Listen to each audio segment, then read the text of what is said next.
Good morning children. आज हम लोग साखी दोहे का रिवीजन करेंगे। तो आओ पहले कबीर जी के विषय में पढ़ें। कबीर का जन्म 1398 में काशी में हुआ माना जाता है। गुरु रामानंद के शिष्य कबीर ने 120 वर्ष की आयु पाई। जीवन के अंतिम वर्ष मगहर में बिताए कुछ वर्ष और वहीं चिर निद्रा में लीन हो गए। चिर निद्रा का अर्थ होता है बच्चों मृत्यु हो जाना। कबीर का आविर्भाव ऐसे समय में हुआ था जब राजनीतिक, धार्मिक और सामाजिक क्रांतियां अपने चरम पर थीं। कबीर क्रांतदर्शी कवि थे, क्रांति लाने वाले कवि। उनकी कविता में गहरी सामाजिक चेतना प्रकट होती है। उनकी कविता सहज ही मर्म को छू लेती है। मर्म को छू लेना, दिल को छू लेना। एक ओर धर्म के वाह्य आडंबरों पर उन्होंने गहरी और तीखी चोट की है, तो दूसरी ओर आत्मा परमात्मा के विरह मिलन के भावपूर्ण गीत गाए हैं। कबीर शास्त्रीय ज्ञान की अपेक्षा अनुभव ज्ञान को अधिक महत्व देते थे। उनका विश्वास सत्संग में था और वे मानते थे कि ईश्वर एक है, वह निर्विकार है, अरूप है।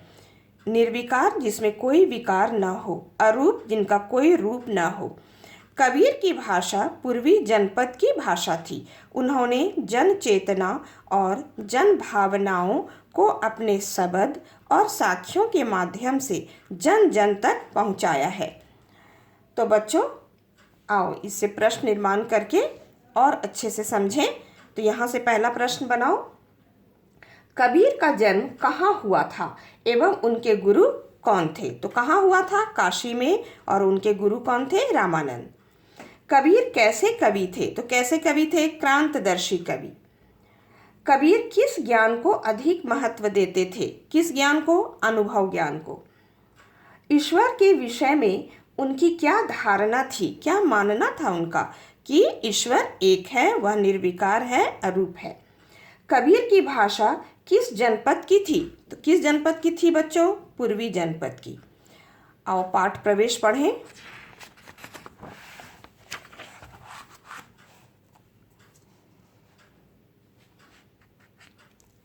साखी शब्द साक्षी शब्द का ही तद्भव रूप है। साक्षी शब्द साक्ष्य से बना है, जिसका अर्थ होता है प्रत्यक्ष ज्ञान। यह प्रत्यक्ष ज्ञान गुरु शिष्य को प्रदान करता है। संत संप्रदाय में अनुभव ज्ञान की ही महत्ता है, शास्त्रीय ज्ञान की नहीं। कबीर का अनुभव क्षेत्र विस्तृत था बच्चों। कबीर जगह जगह भ्रमण कर प्रत्यक्ष ज्ञान प्राप्त करते थे। अतः उनके द्वारा रचित साखियों में अवधी, राजस्थानी, भोजपुरी और पंजाबी भाषाओं के शब्दों का प्रभाव स्पष्ट दिखाई पड़ता है। इसी कारण उनकी भाषा को पंचमेल खिचड़ी कहा जाता है। कबीर की भाषा को सधुकड़ी भी कहा जाता है। आओ यहाँ से प्रश्न निर्माण करें। चलो प्रश्न बनाओ बच्चों मेरे साथ। साखी शब्द का क्या अर्थ है? क्या अर्थ है? प्रत्यक्ष ज्ञान। कबीर द्वारा रचित साखियों में किन भाषाओं के शब्दों का प्रभाव स्पष्ट रूप से दिखाई पड़ता है? तो किन भाषाओं का? यहाँ देखो, अवधी, राजस्थानी, भोजपुरी और पंजाबी भाषा। नेक्स्ट क्वेश्चन बनाओ। अनेक भाषाओं के समावेश के कारण कबीर की भाषा को क्या कहा जाता है? क्या कहा जाता है? पंचमेल खिचड़ी। तो आओ बच्चों अब हम लोग साखी के पहले दोहे को पढ़ते हैं।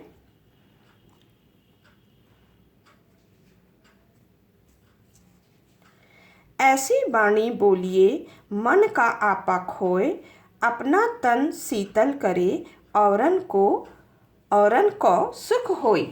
चलो यहाँ कबीरदास जी इस दोहे में क्या समझाना चाह रहे हैं बच्चों? तो इन पंक्तियों में कवि कबीरदास जी मीठी बोली के महत्व को दर्शा रहे हैं। कवि कहते हैं, उनका कहना है कि हम मनुष्यों को अपने मन के बुरे विचार एवं अहंकार को त्याग कर हमेशा मीठी बोली का प्रयोग करना चाहिए। आपा मतलब घमंड, अहंकार, उसका त्याग करके हमेशा हमें ऐसी वाणी का प्रयोग करना चाहिए जो कि मीठी हो। ऐसी वाणी बोलने पर अपने शरीर को शीतलता प्राप्त होती है, अर्थात हमारा मन तो खुश होता ही है बच्चों। साथ साथ ऐसे वचन को सुनकर दूसरे लोगों को भी सुख की प्राप्ति होती है। अतः हमें हमेशा कैसी वाणी का प्रयोग करना चाहिए? मीठी वाणी का ही प्रयोग करना चाहिए। अपना तन शीतल करें, अपने शरीर को तो ठंडक प्राप्त होती ही है, मिलता ही है, अब हमारा मन खुश होता ही है, औरन को दूसरे भी ऐसी वाणी को सुनकर सुख प्राप्त करते हैं। तो बच्चे यहाँ वाणी बोलिए में अनुप्रास अलंकार है।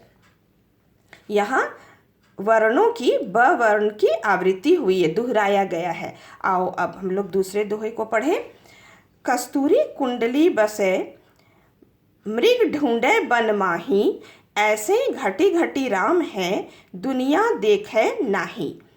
इस दोहे में कबीरदास जी क्या समझाना चाह रहे हैं? तो इन पंक्तियों में कबीरदास जी ईश्वर सर्वव्यापी है, मतलब ईश्वर हर जगह विराजमान है, यह दर्शाना चाह रहे हैं। कवि कहते हैं कि एक विशेष प्रकार के हिरण के नाभि में कस्तूरी नामक सुगंधित पदार्थ पाया जाता है।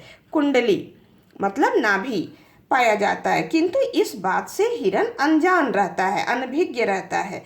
इस कारण उसके शरीर में जो बच्चे फैल रहे होते हैं सुगंध, उसकी तलाश में वह हिरण जंगल जंगल भटकते रहता है। वन मतलब जंगल भटकते रहता है। अब यहाँ कबीरदास जी उदाहरण देकर हम लोगों को समझाने की कोशिश कर रहे हैं कि ठीक उसी प्रकार हम मनुष्यों के कण कण में ईश्वर विराजमान है, घटी घटी मतलब कण कण में, किंतु अज्ञानता के कारण हम दुनिया वाले उन्हें नहीं देख पाते हैं, दुनिया देखे नहीं। और क्या करते हैं बच्चे? ईश्वर की तलाश में मंदिर, मस्जिद, गिरजाघर, गुरुद्वारा आदि स्थानों में भटकते रहते हैं। तो बच्चों यहाँ कस्तूरी कुंडली और दुनिया देखे में क्या है? अनुप्रास अलंकार है। और घटी घटी में पुनरुक्ति प्रकाश अलंकार है। यहाँ शब्दों को दोहराया गया, शब्दों की आवृत्ति हुई है। और इस पूरे दोहे में दृष्टांत अलंकार है। सबकी पहचान मैंने तुम लोगों को बताया है। तो बच्चों आओ ये पहले और दूसरे दोहे से हम लोग प्रश्न निर्माण करके और अच्छे से याद करते हैं। चलो प्रश्न निर्माण प्रयास करो तुम लोग भी। तो यहाँ पहले दोहे से प्रश्न बनाओ। कबीर के अनुसार हमें हमेशा कैसी वाणी का प्रयोग करना चाहिए? कैसी वाणी का प्रयोग करना चाहिए? मीठी वाणी। हमें हमेशा मीठी वाणी का प्रयोग क्यों करना चाहिए? ये दूसरा प्रश्न बन सकता है। तो क्यों करना चाहिए? क्योंकि इससे हमारा मन, हमारा शरीर तो शीतल होता ही है, ठंडक प्राप्त करता ही है, मन खुश होता ही है, दूसरे भी ऐसी वाणी को सुनकर सुख को प्राप्त होते हैं। तीसरा प्रश्न क्या बन सकता है? वाणी बोलिए में कौन सा अलंकार है? कौन सा अलंकार है? तो अनुप्रास अलंकार। अब इस दोहे से बनाओ बच्चों। कस्तूरी कहाँ रहता है? तो क्या लिखोगे? एक विशेष प्रकार के हिरण के नाभि में, कुंडली में। कस्तूरी को हिरण कहाँ ढूंढता फिरता है? नेक्स्ट क्वेश्चन, कहाँ ढूंढता फिरता है? वन में, जंगल जंगल। घटी घटी का क्या अर्थ है और इसमें कौन सा अलंकार है? तो क्या अर्थ है? कण कण में। और अलंकार क्या है? अभी मैंने बताया, पुनरुक्ति प्रकाश अलंकार। कस्तूरी कुंडली एवं दुनिया देखे में क्या अलंकार है? तो अनुप्रास। इस दोहे में कौन सा अलंकार है? नेक्स्ट क्वेश्चन निर्माण करो ये। तो प्रश्न निर्माण। तो यहाँ दृष्टांत अलंकार है। आओ अब तीसरे दोहे को पढ़ें। जब मैं था तब हरि नहीं, अब हरि है मैं नाही, सब अंधियारा मिटी गया, जब दीपक देखिया माही। आओ इसे समझते हैं, क्या कहते हैं कबीरदास जी यहाँ। तो इन पंक्तियों में कबीरदास जी ज्ञान के महत्व को दर्शा रहे हैं। कवि का कहना है कि जब मेरे अंदर अहंकार रूपी अज्ञानता थी, मैं मतलब अहम की भावना, अहंकार की भावना जो कि अज्ञानता है, अज्ञानता थी, तब हरि नहीं, तब उनके पास, मेरे पास क्या नहीं था? ईश्वर रूपी ज्ञान का प्रकाश नहीं था। अब हरि है मैं नाही। अब क्या कहते हैं कबीरदास जी? अब मेरे पास ईश्वर रूपी ज्ञान का प्रकाश है, हरि है, तथा अहंकार रूपी अज्ञानता अब मेरे पास नहीं है। मैं नाही, अहंकार रूपी अज्ञानता अब नहीं है। अब दूसरे लाइन में कहते हैं कवि कि मेरे भीतर ज्ञान रूपी ज्योति फैलते ही सारा अंधेरा रूपी अज्ञान खत्म हो गया, सब अंधियारा मिट गया, सारा अज्ञान मिट गया। जब दीपक देखा माही, जब मेरे अंदर माही मुझ में क्या दिखा, ज्ञान रूपी ज्योति फैलते ही। तो आओ प्रश्न निर्माण करते हैं। पहला प्रश्न बनाओ, इस दोहे में मैं का क्या अर्थ है? क्या अर्थ है मैं का? अहंकार रूपी अज्ञानता। हरि का क्या अर्थ है? तो क्या अर्थ है हरि का? ईश्वर रूपी ज्ञान का प्रकाश। अंधियारा का क्या अर्थ है? नेक्स्ट क्वेश्चन, तो अज्ञानता। दीपक का क्या अर्थ है? क्या हो जाएगा बच्चों? ज्ञान की ज्योति। हरि है तथा दीपक देखिया में कौन सा अलंकार है? तो अनुप्रास अलंकार। बच्चे हम लोग अभी कंटिन्यू रखेंगे नेक्स्ट वीडियो में।